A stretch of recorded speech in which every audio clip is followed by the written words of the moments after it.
Perkenalkan, nama saya Maria Eufrasia Prasetyanti Ubur. Saya akan membahas tentang sejarah dari Pulau Timor. Nama pulau ini diambil dari kata timur. Dinamakan demikian karena terletak di ujung timur rantai kepulauan. Pulau ini secara politik dibagi dua, yaitu Timor Barat atau dikenal Timor Belanda dan Timor Leste dikenal dengan Timor Portugis. Catatan sejarah paling awal tentang Pulau Timor adalah negara Kertagama yang pada abad ke-14, Pupuh 14, yang mengidentifikasi bahwa Timur sebagai sebuah pulau dalam wilayah Majapahit. Jepang menduduki pulau ini pada tahun 1942 sampai 1945. Mereka bertahan dalam kampanye gerilya yang pada awalnya dipimpin oleh pasukan komando Australia. Menyusul kudeta militer di Portugal pada tahun 1974, Portugis mulai menarik diri dari Timor, kerusuhan internal berikutnya, dan takut Partai Fretilin Komunis mendorong sebuah invasi oleh Indonesia yang menentang konsep Timor Timur yang merdeka.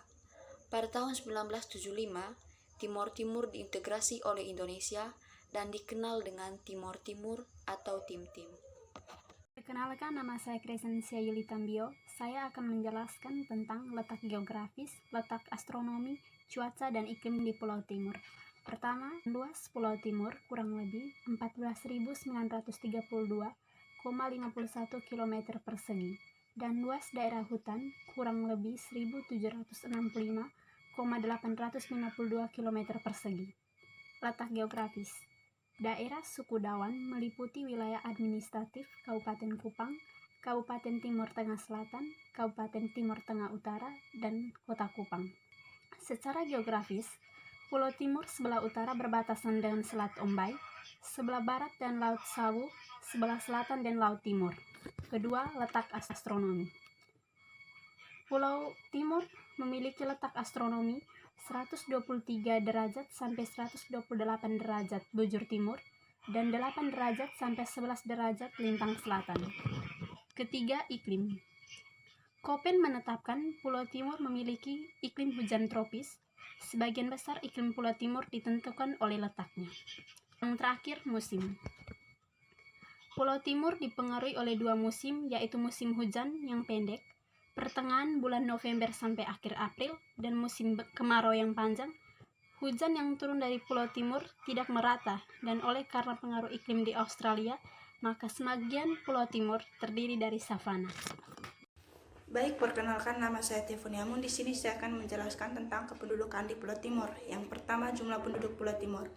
Berdasarkan data BPS NTT, pada tahun 2017, jumlah penduduk Pulau Timur mencapai 1.899.084 jiwa, dari 5.287.302 jiwa penduduk Provinsi NTT, yang merupakan jumlah penduduk terbanyak urutan kedua setelah Pulau Flores. Yang kedua, bahasa daerah. Bahasa Uap Meto atau bahasa Dawan yang disebut juga Atoni adalah salah satu bahasa anak cabang Austro-Indonesia yang jumlah penuturnya mencapai kurang lebih 16.000 penutur, yang utamanya dituturkan oleh suku Atoni di Pulau Timor. Penutur bahasa Uap Meto dikenal sebagai suku Dawan atau Atoni Pahmeto yang berarti orang dari tanah kering. Bahasa Uap Meto atau bahasa Dawan di Ojusi Ambeno atau Timor Leste banyak dipengaruhi kosakata bahasa Portugis, sedangkan di wilayah NTT kerap bercampur dengan bahasa Indonesia.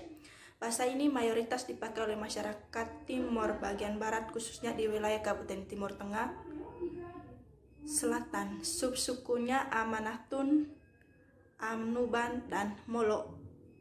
Yang berikut Timor Tengah Utara, subsukunya Miomafo, Biboki, dan Istana, dan yang berikut dan sebagian kota dan kabupaten Kupang, subsukunya Kopas, Timaus, Sampuan, Sonbai, dan Nairasis. Bahasa ini juga dipakai oleh masyarakat kantong Ejusi Ambeno dengan sebutan Baikenu atau Baikeno.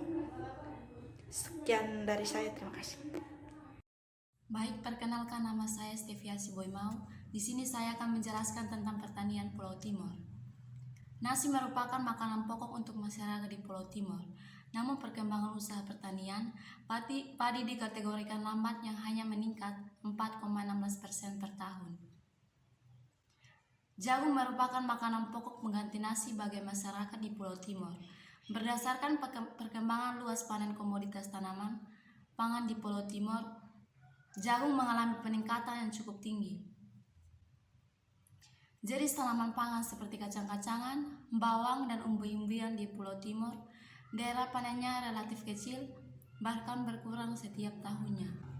Sedangkan tanaman hortikultura seperti sayur dan buah, di Pulau Timor usaha pertaniannya cukup tinggi, yaitu 7,78% per tahun. Pulau Timor petani yang mengusahakan tanaman perkebunan dan tanaman pangan mengalami penurunan masing-masing 1,47% dan 3,40% per tahun. Secara umum, perkembangan rumah tangga pertanian mengalami peningkatan, yaitu 3,90% per tahun. Hal tersebut menunjukkan bahwa sektor pertanian belum memberikan kontribusi terhadap pembangunan.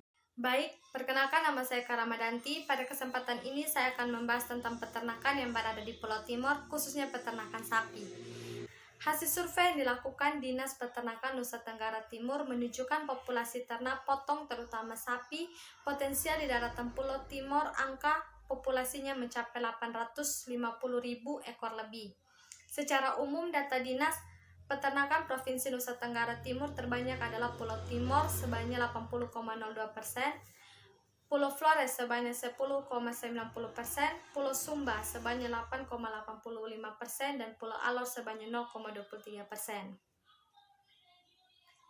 Populasi ternak di Nusa Tenggara Timur menurut data dari BPS Provinsi Nusa Tenggara Timur 2012 sampai 2013, sapi mencapai 778.633 ekor selama 2012 sampai 814.450 ekor selama 2013. Kerbau mencapai 150.038 ekor selama 2012 sampai 152.449 selama 2013. Kuda mencapai 105.981 ekor selama 2012 sampai 109.160 ekor selama 2013. Babi mencapai 1.659.605 ekor selama 2012 sampai 1.724.316 ekor selama 2013. Ayam buras mencapai 10.528.966 selama 2012 sampai 10.604.000. Ayam buras mencapai 10.528.966 selama 2012 sampai 10.604.784 ekor selama 2013. Ayam ras mencapai 758.451 ekor selama 2012 sampai 764.298 ekor selama 2013. Dan itik mencapai 284.551 selama 2012 sampai 289.326 ekor selama 2013. Khusus sapi potong, data BPS Pusat menunjukkan kenaikan dari 803.450 ekor selama 2013 menjadi 839.600 ekor selama 2014. Data Dinas Peternakan Nusa Tenggara Timur menunjukkan potensi ternak sapi potong di Nusa Tenggara Timur pada tahun 2013 ini sebanyak 127.760 ekor yang terdiri dari jantan 60.128 ekor, betina majir 12.696 ekor, dan betina suling 49.936 ekor. Sedangkan potensi sapi potong lokal sebanyak 63.478 ekor dan antar pulau sebanyak 63.478 ekor. Dari data ini, pulau sebagai pemasok hewan terbanyak di Provinsi Nusa Tenggara Timur adalah Pulau Timor. Demikian. Hai, perkenalkan nama saya Rahel Ahab. Saya akan menjelaskan tentang air tanah. Yang pertama, proses terbentuknya air tanah. Tanah terbentuk berkaitan dengan adanya siklus hidrolisis. Siklus hidrolisis adalah suatu siklus yang terjadi di lingkungan perairan. Siklus ini akan terus berjalan dan tidak akan pernah berhenti, di mana proses air dari atmosfer yang turun ke bumi dalam bentuk hujan atau salju akan kembali lagi ke atmosfer secara berulang terus-menerus. Air yang turun ke bumi sebagai air hujan, sebagian besar akan mengalir di permukaan tanah sebagai air permukaan, seperti sungai, danau, atau rawa. Sebagian kecil air hujan tersebut juga meresap ke dalam tanah dan masuk ke dalam zona jenuh sehingga menjadi air tanah. Ketersediaannya di Pulau Timor. Kota Kupang merupakan kawasan kering berbatu yang bisa dilihat dari batuan karang yang mendominasi kenampakan alamnya. Pengertian karst tersendiri adalah bentang alam khusus yang terdiri atas gua-gua dan sistem jaringan sungai bawah tanah yang berkembang dalam bentuk di kawasan batuan mudah larut seperti gamping, marmer, dan gipsum. Wilayah karst berfungsi sebagai sistem ekologi yang baik untuk kawasan sekitar kawasan karst, rumah bagi ekosistem kelawar, dan tentunya sebagai penyimpan dan penyedia sumber air di masa yang akan datang. Salah satu ciri karst antara lain adalah adanya ponor atau lubang di bawah tanah sebagai bentuk menghilangnya air. Rusaknya ponor akhirnya akan mengurangi debit dalam sistem karst. Debit sungai bawah tanah maupun sumber air yang keluar dari sistem karst akan terpengaruh jika keberadaan ponor terganggu. Pada tahun 2007, sebuah penelitian yang disusun oleh Dinas Pertambangan dan Energi Kota Kupang menunjukkan bahwa sebagian Kota Kupang terdiri atas wilayah karst. Penelitian tersebut memuat data-data sebaran gua-gua aliran air bawah permukaan yang menjadi bukti bahwa Kota Kupang terdiri di atas karst.